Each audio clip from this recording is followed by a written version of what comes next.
सारी इनरव्हील बहनें हमारे सामने बैठी हुई हैं। मैं आपसे यही बताना चाहती हूँ कि समाज की इस बुराई को आप दूर करें, जहाँ केवल जो लड़की होती है उसकी शादी के बारे में सोचा जाता है, विवाह के बारे में सोचा जाता है और शिक्षा के बारे में बाद में सोचते हैं। अरे हम क्यों पढ़ाएं, उसको तो दूसरे घर जाना है। ये जो विचार है इसको त्याग दें, क्योंकि विवाह जो है वो सामाजिक संस्था है और शिक्षा व्यक्तित्व विकास का साधन है। उसके स्किल ओरिएंटेड बनाएं और उसको शिक्षा दें, पहले शिक्षा और बाद में परीक्षा। तो आइए आपको दो कहानियों के माध्यम से ये समझाने की कोशिश करते हैं। पहली कहानी है लाजो और उसकी माँ की। लाजो पढ़ना चाहती है लेकिन आर्थिक स्थिति अच्छी नहीं होने के कारण उसकी माँ उसको पढ़ाना नहीं चाहती है, लेकिन फिर भी लाजो पढ़ती है और देखिए वो आगे क्या करती है। ओ लाजो, मुझे पता नहीं कहाँ घूमत फिरत है। ए लाजो, क्या कर रही है? अरे बेटा जाके चूल्हा चौका कर ले, जाके जल्दी से जा।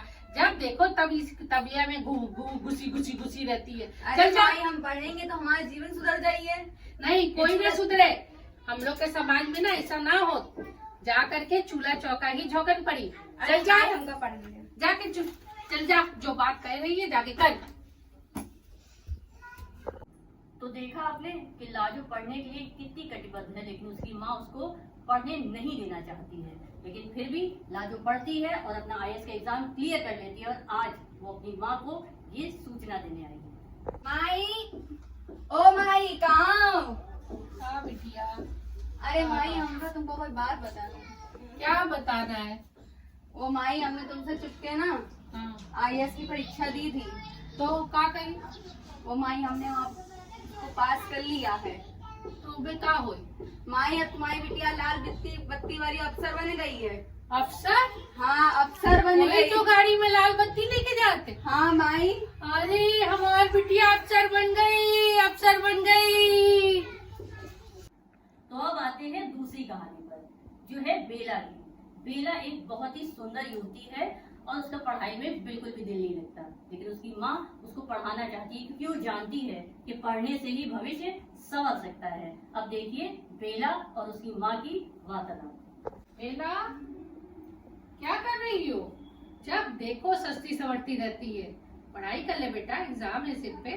पढ़ लिख लोगी तो अच्छी जिंदगी बन जाएगी और तुम्हारी सब लोग कदर करेंगे। इसके पास सब कुछ है लेकिन फिर भी ये लड़की मानती ही नहीं है।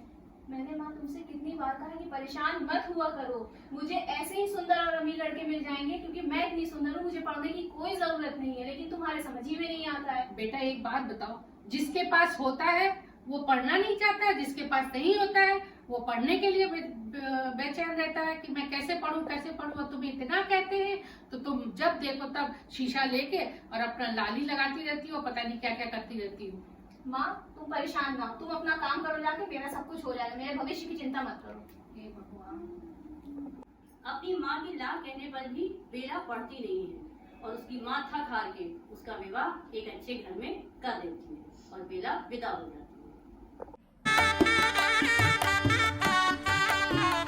विवाह के कुछ रोज तो बहुत अच्छे गुजरते हैं, लेकिन टीबी के चलते बेला के पति की मृत्यु हो जाती है और अब अपने ससुराल में बेला का जीवन बहुत दयनीय है।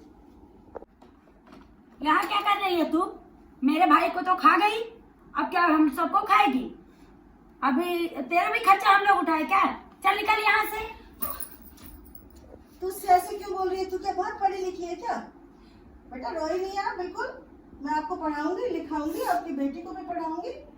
रोना नहीं है, बिल्कुल रोना नहीं है। ये सब इसीलिए है। आपको मालूम था कि उसको टीबी था? नहीं मालूम था ना, क्योंकि अनपढ़ है सब लोग, इसलिए नहीं मालूम था। हाँ, पढ़े लिखे होते तो मालूम होता, तुम्हारा आदमी बच भी जाता। अब तो जो हो गया वो हो गया। मैं तुम्हें पढ़ाऊंगा। मित्रों, इन दो कहानियों के माध्यम से हमने ये बताने का प्रयास किया है कि शिक्षा का महत्व कितना होता है। लाजो ने शिक्षा का महत्व समझा, वो आईएएस हो गई और अपने परिवार का भविष्य उसने संभाल लिया। बेला ने शिक्षा का महत्व नहीं समझा और उसके बुरे दिन आ गए और उसकी जेठानी ने सहारा देकर उसको खड़ा करने का प्रयास किया। तो मित्रों, शिक्षा बहुत बहुत इम्पोर्टेंट है और शिक्षित नारी समाज का जेवर है।